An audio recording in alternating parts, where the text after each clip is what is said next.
rumusan masalah bagaimana struktur sosial ASI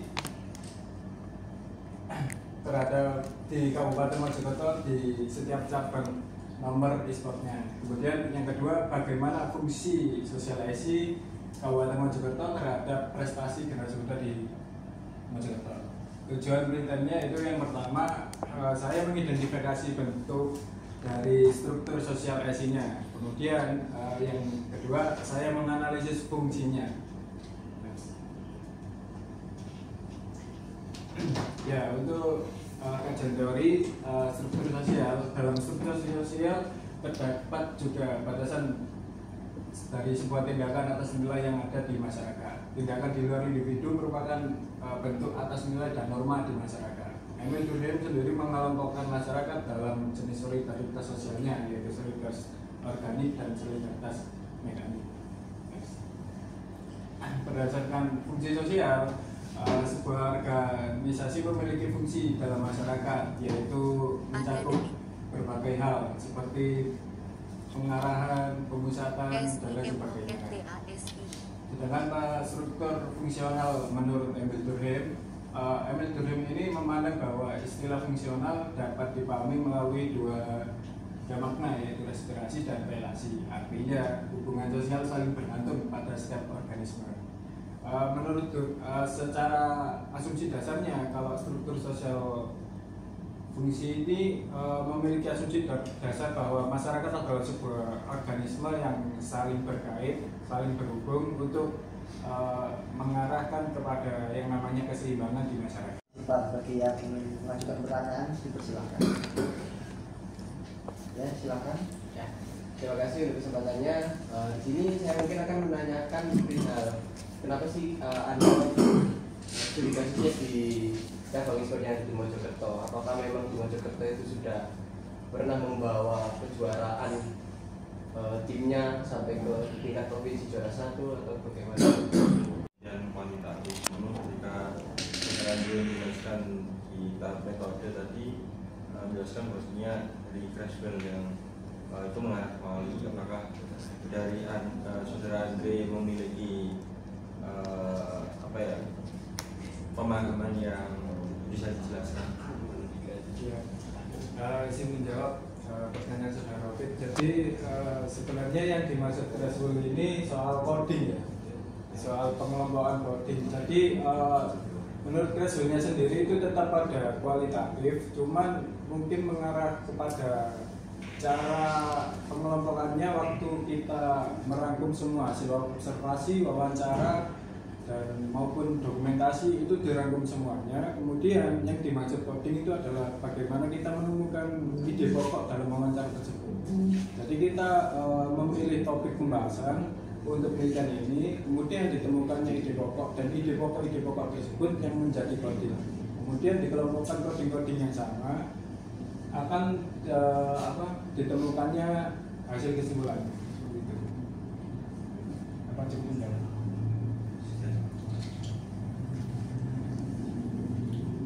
Bagi yang ingin bertanya, silakan.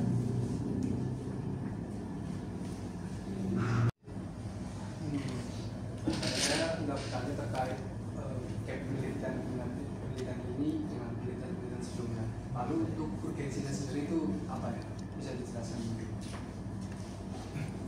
Baik, izin menjawab. Kalau mengenai penelitian saya dan penelitian yang lainnya, itu saya lebih kepada membahas pembinaannya organisasi terhadap masyarakat. Jadi saya lebih memfokuskan pada cara menyelesaikan sebuah masalah.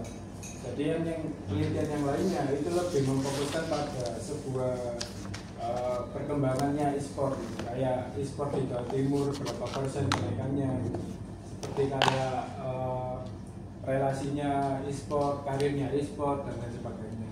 Kalau mengenai urgensi dari penelitian saya ini, kenapa penting untuk teliti? Karena masyarakat yang mempunyai keinginan itu pasti ada tumbuhnya sebuah organisasi atau fungsi dari organisasi. Kalau masyarakat itu tidak ada keinginan, maka organisasi itu tidak ada. Maka dari itu fungsinya dari organisasi ini untuk membimbing generasi muda, khususnya generasi muda, agar bermain game itu secara sehat. Karena kita ketahui anak-anak generasi muda pada saat ini itu main game itu bisa dikatakan berlebihan gitu. Di kampus main game, waktu pelajaran main game, di warkop main game, saat ketemu juga main game.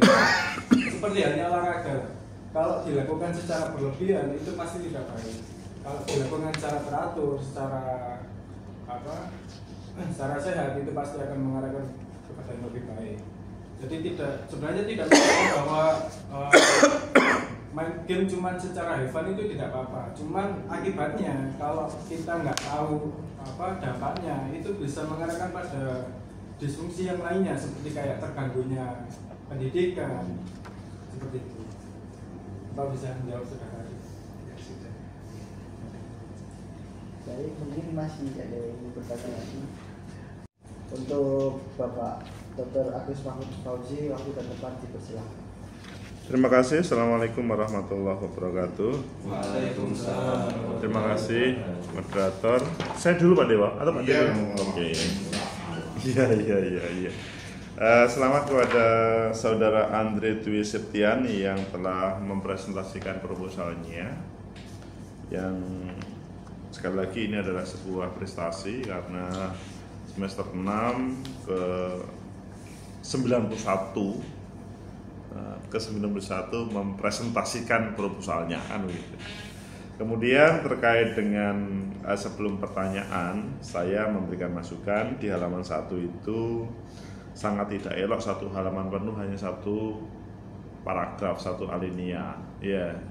Masa pokok pikirannya hanya 1 sampai halaman 2. Padahal kalau kita melihat masih sampai misalkan sepertiga itu sudah ada pokok pikiran. Ini bisa menjadi 4 atau 5 paragraf sebetulnya. Ya. Jadi paragraf itu, satu paragraf itu satu pokok pikiran. Kalau lebih dari 1 harus dipisah. Ya. Kemudian yang kedua, dalam tata penulisan seperti di halaman 2, semuanya dimulai dengan subjek, bukan keterangan, ya, bukan keterangan waktu, keterangan tempat, bukan, ya. Itu tentunya tidak hanya di halaman 2 saja dan halaman selanjutnya. Yang ketiga adalah di halaman 2 juga, coba dilihat di halaman 2, bisa membaca di halaman 2, paragraf pertama. Ini asik, pada penelitian yang akan dilakukan akan lebih memfokuskan. Akan terus bahaya ini. Jadi akan itu cukup satu saja, jangan akan-akannya diulang-ulang ya. Itu agak bahaya nanti kalau akan nanti akan kuadrat nanti. Oke, itu beberapa catatan terkait dengan penulisan. Sehingga nanti saudara Andre menghadirkan tulisan yang seharusnya sesuai dengan ejaan bahasa Indonesia yang sebenarnya, yang disempurnakan ya. Baru selanjutnya saya akan bertanya terhadap substansi. Substansi adalah saya belum bisa menangkap apa yang ingin ditulis oleh saudara Andre. Maksudnya, kalau kita membaca judulnya sudah oke, pembinaan olahraga e-sport, tapi ketika di latar belakang yang muncul itu adalah keberadaan porprov, lebih banyak profnya. Nah, sebenarnya fenomena apa yang ditangkap sehingga menghasilkan judul tersebut? Silakan Mas Andri.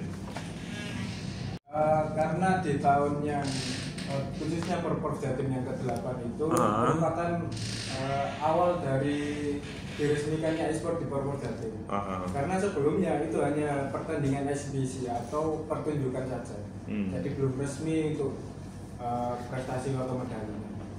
Untuk kenapa kok khususnya pemilihannya itu di Mojokerto, di Jawa Timur, itu dikarenakan khususnya di Jawa Timur itu perkembangan e-sport itu waktu saya cari penelitian terdahulu udah di angka 60% Pak peminatnya, sedangkan untuk Kabupaten Mojokerto itu ada satu keunikan dari yang lainnya gitu.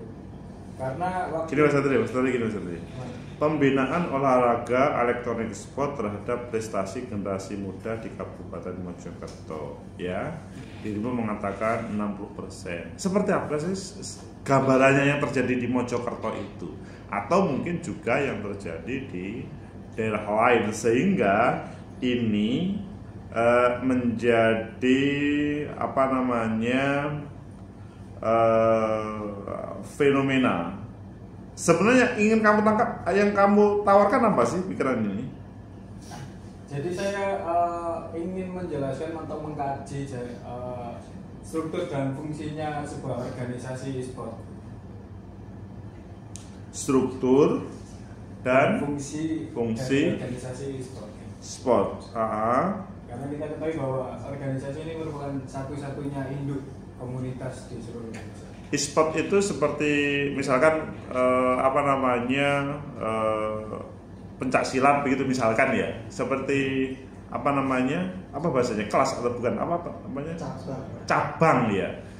E-sport itu cabang Iya. olahraga yang dilombakan di Porprov. Iya. Ya, oke. E-sport itu satu saja apa yang dilombakan atau beberapa e-sport?